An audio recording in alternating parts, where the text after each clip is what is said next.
Welcome back, everyone. Let's go ahead and talk about the PSP Street, also known as the PSP E1000, and see how it holds up in 2021. Now, a lot of you may not know this, but this was technically, I guess, one of the last PSPs that Sony ever made. There was a PlayStation Vita that came out, but that was kind of like a separate console, even though they came out at the same time. The PS Vita was that next generation of essentially what the PSP Street was ending with. So this was a landmark of a console, in my opinion.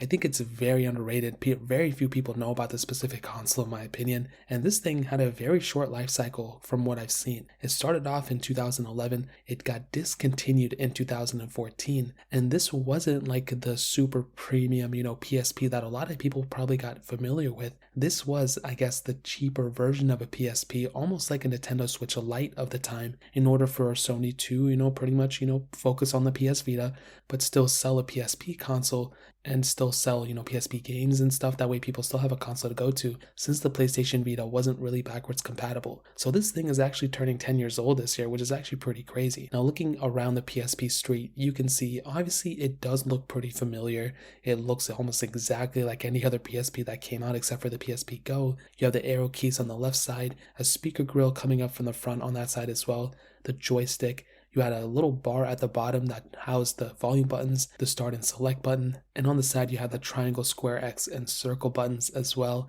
and you had that display on the front. Now, this display was a little bit different because the PSP, it didn't have any brightness buttons on the front. You actually had to go into the system settings in order to go and, increase the brightness and all that, which was kind of weird. The panel itself, though, really wasn't that bad. It was roughly around the same size as the previous, screens, so I don't think that was that big of a deal either.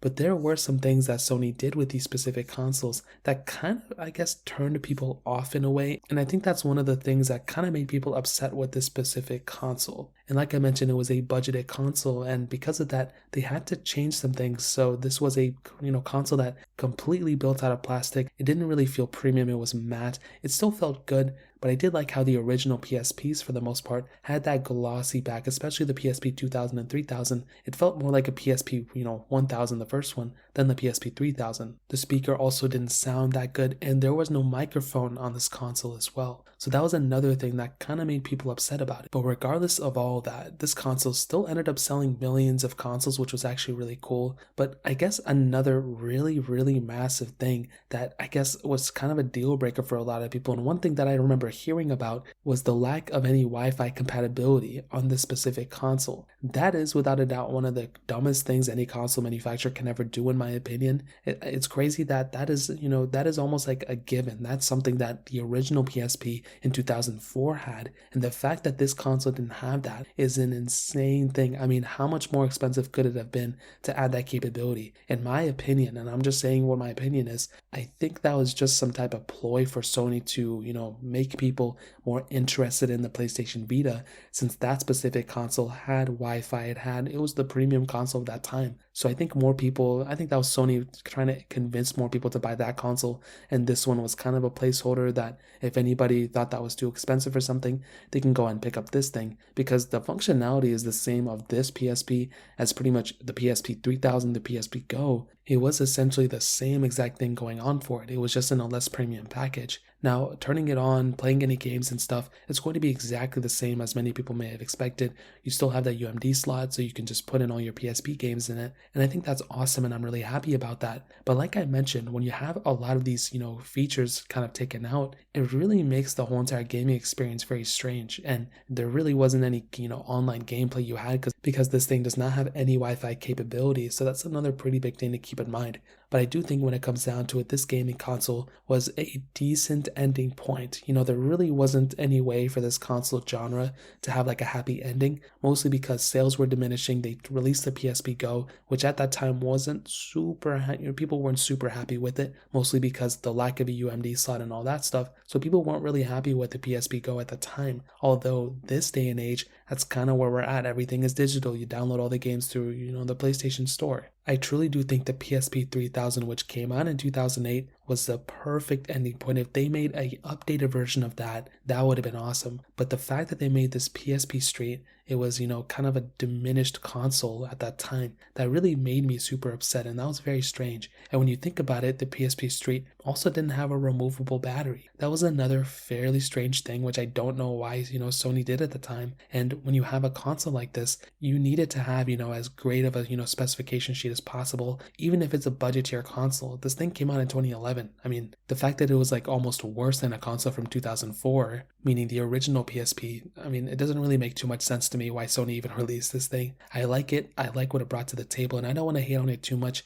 I love the PSP genre of consoles. I think they brought a lot to the table. But I guess this specific ending point was a very sad, staple in what Sony did at the time. The PSP lineup was amazing, and for it to kind of end on the PSP Street is a very strange thing in my opinion. I think the whole entire PSP lineup was revolutionary. The genre war between PSP and Nintendo DS was insane, but at the end of the day, we know who won with that specific portable console genre. At the end of it, I think Nintendo is probably the winner. They were able to sell more 3DS consoles. They were able to sell more DSi consoles, I think, at the time as well. And the DS Lite is probably, I think, one of the best selling consoles of all time as well. And right now, we still have Nintendo producing that Nintendo Switch, which is that portable console. And take it as you will, but that is an insane thing that Nintendo is still able to continuously produce this, portable console that is their main winner. And it outsells a lot of consoles every single year. And with the PSP Street, maybe if Sony knocked it out of the park with a PS Vita, we could have had our own,